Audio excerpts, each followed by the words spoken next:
guys? It's the Insane Gamers back again for another PBR battle. Yeah, look, new team again. This is just, this team doesn't have any strategy behind it. It's just another singles team that I came up with, but I'm in doubles, so, yeah. Anyway, Yan Mega, Vigoroth, Lantern, Magmar, Hitmontop, and Espeon. They are beastly, man. This guy I'm fighting against, George, he has I guess it's a pretty obvious Sandstorm team. But Larvitar, that's pretty interesting. He's got a Tyranitar and a Larvitar, so that's pretty cool. But anyway, we enter the battle. We're in the Sunset Coliseum today. It's a very good Coliseum. I like the music. It's got a good piano.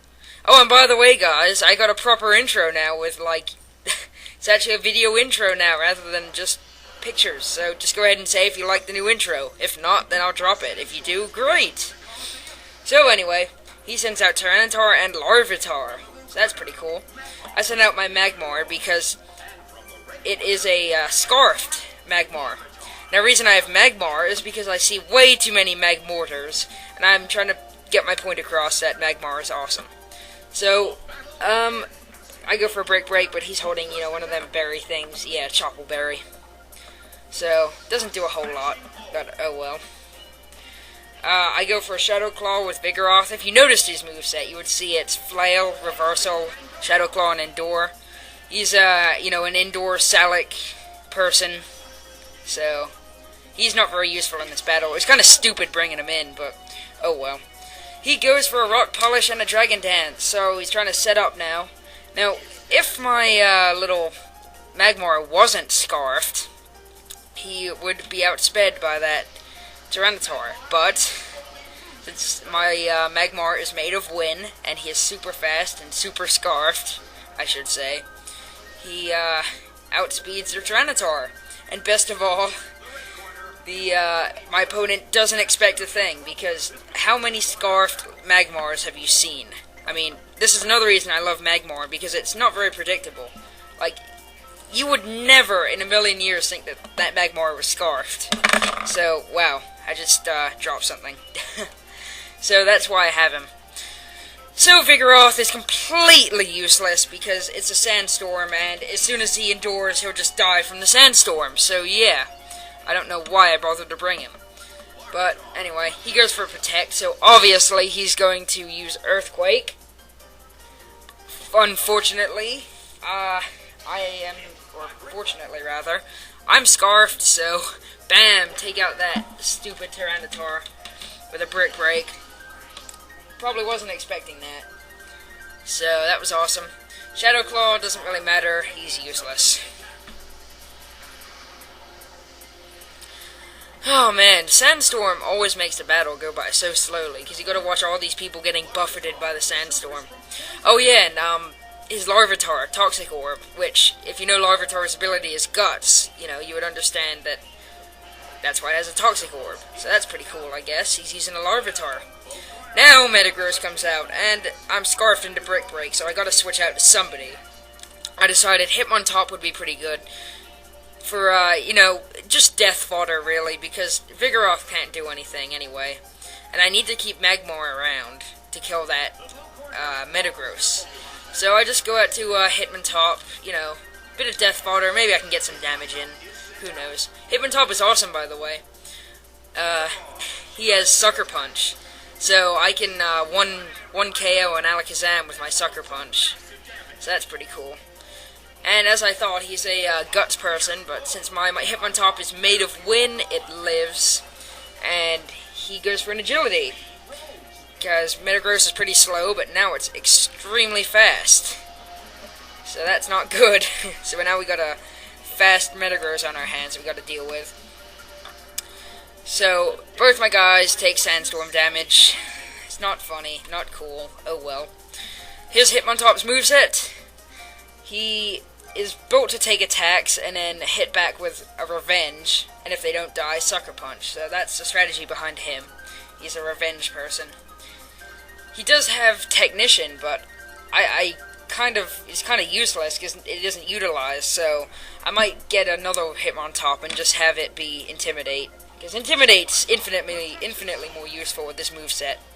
But anyway, go ahead and protect, just to keep him alive for one turn longer, just to stall out his Larvitar a little bit with poison damage. And boom, I go for a reversal. Doesn't do anything because I'm not at 1 HP, so actually I'm far from it. So, oh well. His little Larvitar there takes out my Vigoroth with a Facade, but oh well. It's a bit of a shame the Sandstorm's up. I mean, it could have Sunny Day'd it away, but you know, the Sunny Day wouldn't be very beneficial right now. Hitmontop takes Sandstorm damage. I think the next turn he's going to die from Sandstorm. At least I'm pretty sure. So, anyway. Now I have to go ahead and send in my Magmar again. And I gotta try to take out that Metagross, otherwise it's gonna kill me. So I go for a Sucker Punch on Metagross just to get a bit of extra damage in on it. Damage is never a bad thing. And I go for the Scarfed Fire Punch. So, he goes for Protect, which makes me think he's probably going to use Earthquake now. I mean, that would be the logical thing to do. So I got to take him out. If I don't take him out here, the battle is lost. So I hit him for, I guess, a decent chunk of damage considering it's a Metagross. But he actually goes for a Psychic. So I got lucky there. If he had used Earthquake, that would have been it. I would have been done. So, thank God for that.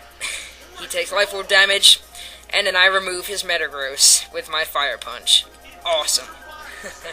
That just shows you how awesome Magmar can be. So, here's some more Sandstorm damage. Magmar lives, luckily. And Hitmontop goes down to Sandstorm. But that's okay, because I kind of needed him gone anyway. Get my Espeon out here. Get a fresh guy out here. Start from scratch. Larvitar is almost dead from the poison. One more turn will kill it. But since my Hitmontop just died, I don't have any protectors or anything. So I go ahead and send out my Espeon. And here's his Torterra. So let me just explain Espeon a little bit. It's a special sweeper, and you may notice the move Psych Up. My my Yanmega is a speed boost Pitaya Berry user.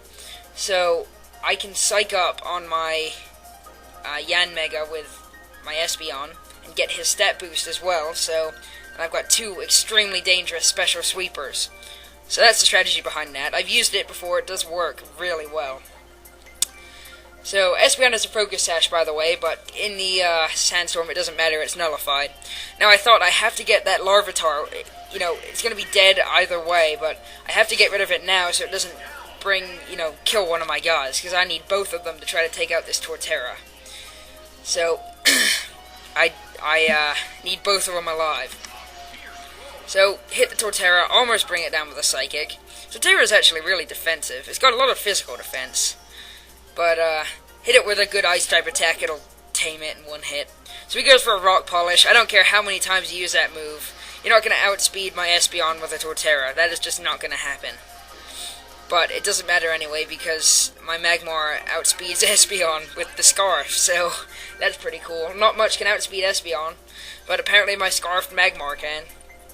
So, here we go. Fire Punch him, and boom, he goes down. So that was an awesome battle. Magmar really shone in that battle. That was awesome because, you know, a lot of people don't think a lot of Magmar now that Magmortar's around, but Magmar can still really get the job done well. So that was good. Good battle overall, and I'll introduce you to the rest of the guys on my team in another video. So yeah, see you later. He didn't give me his friend pass.